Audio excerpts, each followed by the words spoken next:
ತೇರು ಇದು ಕನ್ನಡದ ತೇರು ನಂಬಿ ಬಂದು ತೂರು ಇದು ಕನ್ನಡಿಗನ ತೇರು ನಮ್ಮದು ಬೆವರಿನ ಬಂಡಿ ಎಂದು ನಿಲ್ಲುವುದಿಲ್ಲ ನಿಮಗೆ ಸೇವೆಯ ಮಾಡೋ ಭಾಗ್ಯ ನೀಡಿದಿರಲ್ಲ ನಾವೇ ನರನಾಡಿ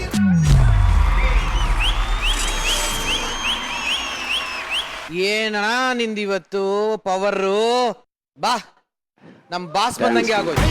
ತುಂಬಾ ಥ್ಯಾಂಕ್ಸ್. ನಿಜವಾದ ಆ ಸಾಂಗ್ ಅಫ್ಕೋರ್ಸ್ ಕನ್ನಡ ಭಾಷೆಯ ಕಾವಲು ಪಡೆಗಳಲ್ಲಿ ಬಹಳ ಮುಖ್ಯವಾಗಿ ನಿಲ್ಲೋರು ಅಂತಂದ್ರೆ ಆಟೋ ರಿಕ್ಷಾ ಚಾಲಕ.